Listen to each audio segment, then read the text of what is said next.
Hi, it's Chris with Implied Music. I'm back with installment 7 of The Sound Inside. This morning, I woke up thinking about ostinatos, repeated melodic or harmonic figures, also drones and pedal tones. Well, I managed to get all of them into this little piece of music. Let's take a look.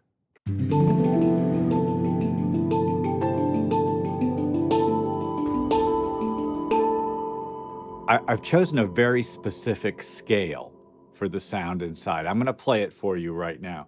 It's the fifth mode of the F melodic minor. And what that gives me is C, D, E, F, G, which is just the first 5 notes of the regular major scale. And then suddenly, A flat, B flat, C. You can hear I've got a good amount of treatments on the sound. So just a normal 1 chord, a C chord, sounds like this. Normal major chord, but with a little sparkle, right?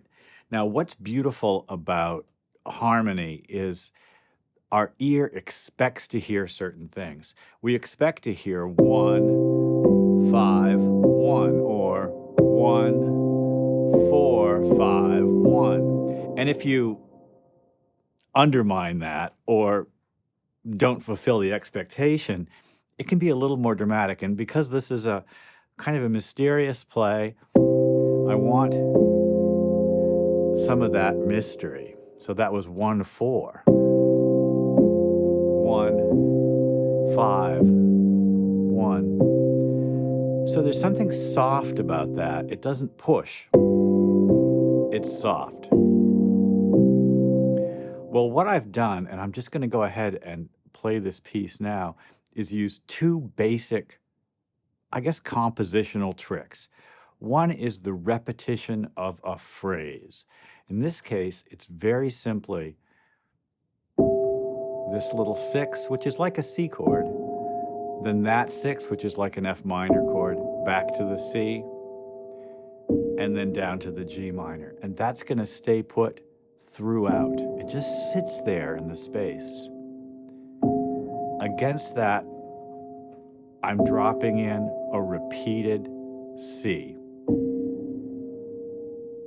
Then it goes down an octave.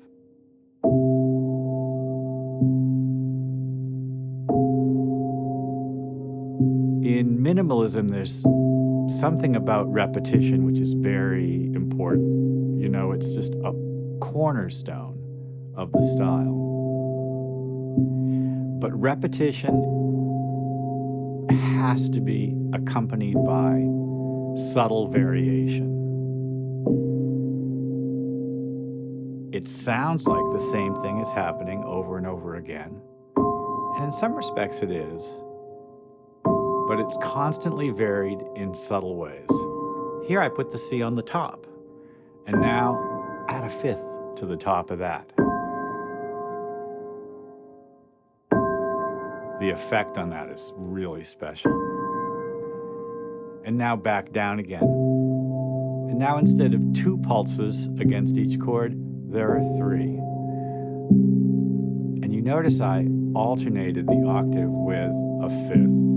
Back to the root, root, 5th, root. And now since I have 3 pulses, I've decided to go against that 3 with an alternation. It's alternating in 2.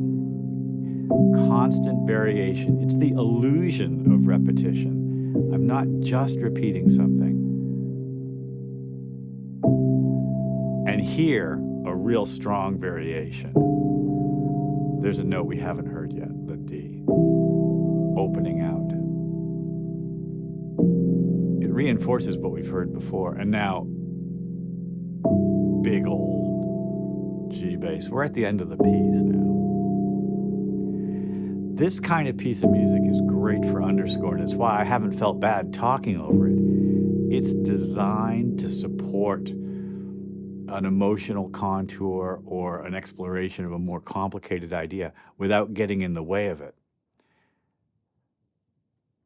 The illusion of repetition is crucial to making good repeated music. It shouldn't really just repeat. Every iteration of the ostinato is presented in a slightly different way. The pedal tone C is on the bottom. It's on the top. It appears 2 pulses per chord. It appears 1 pulse per chord. It appears 3 pulses per chord, but there's an interference of periodicity against that. 3 pulses, but 1, 2, 3, 1, 2, 3. The sort of discipline it takes to do that is fairly substantial. I'm constantly paring back, like a painter scraping images off their canvas. And honestly, it's something that you can cultivate in your own work. Well, we'll see if this track makes it into the play. I hope this has been useful. Like and subscribe, ding the bell. You'll be notified when I do a new video. I'll see you next time.